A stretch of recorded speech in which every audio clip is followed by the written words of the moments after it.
इसी बीच में कंट्रोवर्सी होती है। और कंट्रोवर्सी क्या है, हमारे जयशंकर साहब एक बयान दे देते हैं न्यूज डिस्ट्रीब्यूशन एजेंसीज को, और उसमें वो बयान इस तरह का दे देते हैं, और ये बड़ा वायरल बयान होता है, जिसमें वो अपनी तरफ से कहते हैं कि हमने अपनी तरफ से उन्हें बता दिया था कि हम आतंकी ठिकानों पर हमला करने आएंगे, अब ये तुम्हारे ऊपर है कि तुम इस मामले में शामिल होना चाहते हो या साइड में रहना चाहते हो। उन्होंने साइड में रहना नहीं चुना, और जो आज हो रहा है वो उसका परिणाम है। इस बात के ऊपर कांग्रेस ने इनके इस वीडियो को पकड़ लिया, और पकड़ करके राहुल गांधी जी ने इनसे सवाल किए। सवाल यह था कि सर पहले तो आप हमें यह बताइए कि आपने पब्लिकली आकर एडमिट कर लिया भारत सरकार की तरफ से, आपको इस बात के लिए ऑथराइज किसने किया? नंबर दूसरा, हमारे कितने फाइटर जेट मारे गए यह बताइए। बस इसी बात से फिर शुरू हो जाता है भारत के अंदर सत्ता पक्ष और विपक्ष के बीच में खींचतान।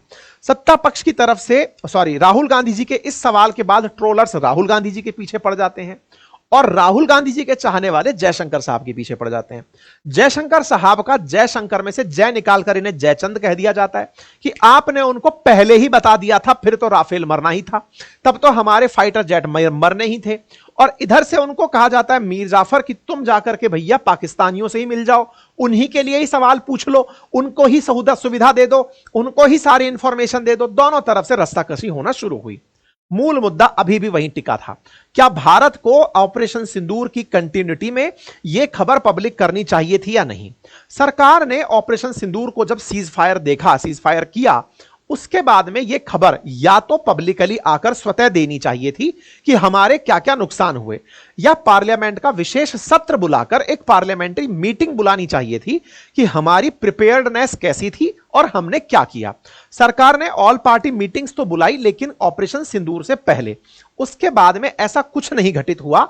जयशंकर साहब ने उसे आकर जो पब्लिक कह दिया, इस बात के मायने निकलने लगे। मायना सबसे पहला यह निकला कि इसका मतलब हमने जिस दिन हमला किया उससे एक दिन पहले ही पाकिस्तान को बता दिया था कि देखो हम तुम्हारे ऊपर हमला करने आ रहे हैं, और पाकिस्तान उस समय हवा में अपने फाइटर जेट लेकर खड़ा था कि अब जैसे ही भारत की तरफ से आएगा हम गोला चला देंगे। यार देखो, इस बात को ऐसे समझो आप, जयशंकर साहब का जो भी बयान था उसमें एक साफ था कि हमने उनको कह दिया था कि हम आतंकी ठिकानों को मारेंगे। ये तो भारत कब से कहता आ रहा है, चाहे हमने उनके ऊपर पहले पुलवामा का बदला लिया हो, हमने जब जब उनके साथ रिटेलिएशन दिया है, स्ट्राइक की है, हमारा संदेश उनको साफ है। प्रधानमंत्री चिल्ला चिल्ला कर बोल रहे हैं कि हम ऐसा करेंगे तुम्हारे साथ, तो ये तो हम पहले कह रखे ना, आतंकियों को जगह नहीं मिलेगी। हमने कभी ये नहीं कहा कि हम सिविलियंस को टारगेट करेंगे। खैर, इस बात में चूंकि तर्क इस बात का निकल के तत्काल प्रभाव से आ रहा, तो यह कहिए कि जयशंकर साहब ने जिस तरह से बात कही, उस बात में इस बात का स्पष्टीकरण कतई नहीं था कि इन्होंने इस बात को बोलकर गलती कर दी है। इन्होंने जिस तरह से बात बोली, उसको कोई भी पहली बार में इतना सा ही सुनेगा तो ऐसा लगेगा कि हमले से पहले हमने फोन करके कहा सुनो हमला करने आ रहे हैं, हो सके तो बचा लेना, और हम हमला करने गए, उनको मारे, इतने में उन्होंने कहा ओहो आप आ गए, चलो धप्पा हम आपको मारेंगे। कुछ ऐसी फीलिंग हम लोगों ने उनको दे दी। जयशंकर साहब के बयान से ऐसा ही लगता है, लेकिन ऐसा था नहीं।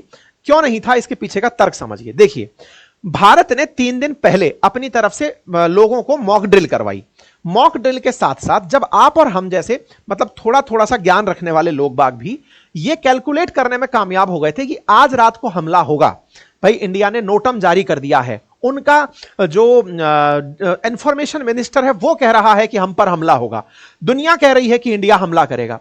तो यार ऑब्वियस सी बात है कि वो लोग भी हमले की तैयारी में हाथ बांधकर तो नहीं बैठेंगे देखते कितना बढ़िया गोला आएगा। निश्चित है कि वो भी तैयारी में अपने फाइटर जेट्स को उड़ाकर बैठे होंगे। और जब भारत ने नोटम चलाकर यह कहा कि आज हमारे एयरफोर्स के विमान प्रैक्टिस करेंगे, तो भाई उन्होंने भी प्रैक्टिस कराई ही होगी। ऐसा तो नहीं है ना कि वॉर के अंदर नियम यह चल रहा है कि तुम तो मारने आओगे हम बैठे रहेंगे, ऐसा भी नहीं था।